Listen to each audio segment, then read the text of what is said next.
sifa njema, daraja kuu, muumba, mweza, mwenye kuruzuku, mwenye kuhuisha na kufisha, chake kiko kamili, hana upungufu wowote, haharibikiwi na jambo lake, limetimia. Ni Allah subhanahu wa ta'ala. Tunamshukuru kwa kutujumuisha sehemu kama hii. Tunamsalia Nabi Muhammad sallallahu alaihi wa alihi wasallam.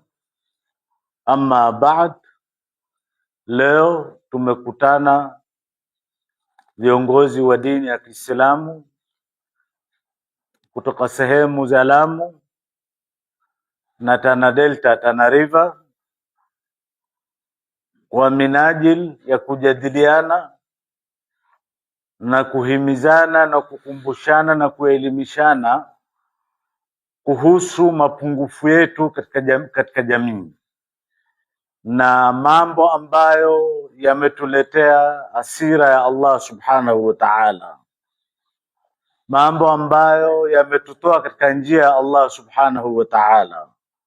Kwa lugha ya kidini ni munkar, jambo ambalo limekataliwa na dini na jambo ambalo lachukiza kwa Allah subhanahu wa ta'ala.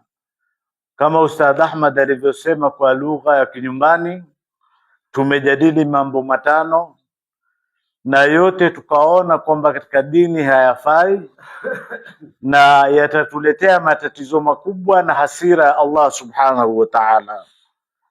Kama harusi zetu kuwa na ngoma, mchanganyiko wa jinsia tofauti tofauti.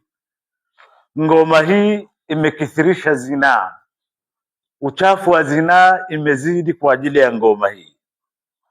Kwa ajili ya ngoma za kukesha, ulevi umezidi. Kwa ajili ya ngoma iliyozidi, gharama pia imezidi. Huku tunalia maisha magumu na tunajitia gharama ambayo si lazima, kama kwamba bila ngoma wale watoto hawezi kuoana, kama kwamba bila ngoma chakula hakishuki, watu hawezi kula, kama kwamba bila ngoma wageni hawawezi kutufikia. Si lazima, si jambo la lazima, ni gharama tu. Na pia ngoma inaleta gharama, mimba ya utotoni. Kuna mimba, watoto wanaacha masomo, wanaacha shule, wanaacha madrasa, wanaharibika mabanati wetu kwa ajili ya ngoma hizi. Pia mashekhe hawa baada ya kujadiliana mambo matano haya, mojawapo ikiwa ni ngoma na mchanganyiko katika harusi yetu na mchezo densi kubwa ya kukesha siku mbili, tumejadili mambo ya kuangaliliwa, kutazamiwa kitabu, kutazamiwa nyota, kutoa bibi harusi, kuvishana pete hadharani, huko amevaa veli, sehemu nyingine iko wazi, iko haijafunikwa, kichwa hakijafunikwa vizuri, mikono makwapani, kifua iko wazi. Tukaona mambo haya ni ya kumuudhi na kumkasirisha Mwenyezi Mungu, na tumetoka katika njia ya Uislamu. Sasa Nabi Muhammad sallallahu alayhi wa alihi wasallam kukataa mambo ya mwanamke na mwanamume ambao kisheria wanafaa kuoana, ni maajani. Wanawake walimuuliza Nabi Muhammad sallallahu alayhi wa alihi wasallam, ya Rasulullah, waume wanaenda jihadi, wanapigana jihadi, wanakufa shahidi, mara nyingi wanapata ujira, wanaingia peponi, wanapata daraja, wanapata jina tukufu.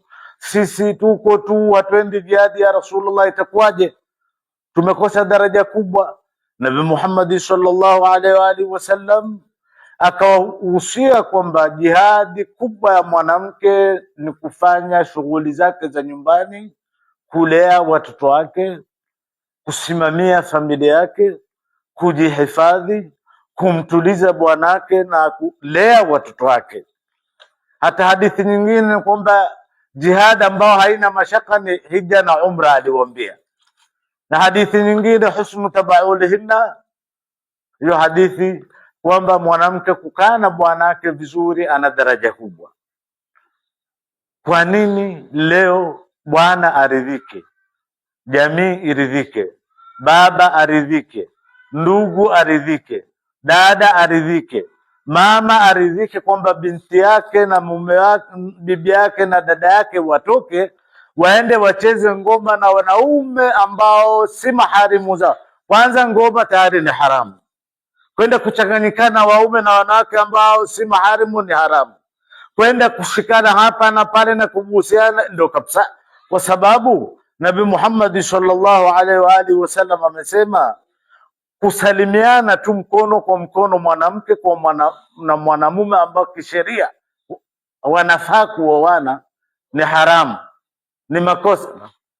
Hawafai kuoana, ni makosa kusalimiana mkono kwa mkono, kugusana. Nisema afadhali mtu mume ashike kaa la moto kali kuliko kusalimia mwanamke ambaye kwamba ni ajnabi wake, kisha kukaa kando. Wakati huo wa ngoma, watu wakianza kupungua, utaona vikundi tofauti, wawili wanaume, wanawake, watatu msichana na kijana, wawili wako pale, wawili wako pale. Yote haya ni njia kufungua zina, na Mtume sallallahu alaihi wasallam amesema mwanamke na mwanamume, mume na mke ambao kwamba hawafai kuoana, wakikaa kando pamoja, shetani huwa watatu wao. Hakuna usalama hapo, kuna mambo ya ajabu yanajadiliwa. Kisha Nabii Muhammad sallallahu alaihi wasallam amesema jicho lazini, sikio lazini, mkono wazini. Mkono zina yake ni kushika, jicho ni kuangalia, sikio ni kusikiza maneno haya zina. Je, kwenda kushikana, kukumbatiana, kubusiana, kutekerenyana, kufinyana, hili zina kiasi gani?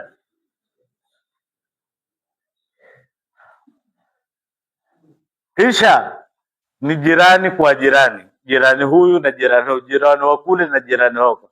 Kuna hadithi hata kama haina nguvu katika fadhailul amali inatumika. Nabii Muhammad sallallahu alaihi wa alihi wasallam anasema idha zana rajulun bihalila tijarihi ihtaza arshur rahmani ghadaba. Mtu akizini na jirani, mke wa jirani yake, binti wa jirani yake, mke wa jirani yake, ardhi ya arshi ya Mwenyezi Mungu yatetema, yatingishika. Ya Rabbi, mbona unamwachia huyu ufisadi kama hiyo? Kwa nini usimwangamize? Afanke na wonwe wak birrifen amtan wak birrifen. Tumekunja mashati, tuko tayari kupambana na Mwenyezi Mungu. Na tutapambana lini na Mwenyezi Mungu tumshinde? Wadhaifu ni sisi, sote ni madhaifu. Na pia usiseme watu wote anafanya, la yakun ahadukum imma. Rasul amekataa, sio kwamba watu wakifanya hivi mimi nitafanya tu. Angalia la haki ufuate, angalia la batil uepuke. Babu tauba maftuh. Tumeharibu miaka mingi.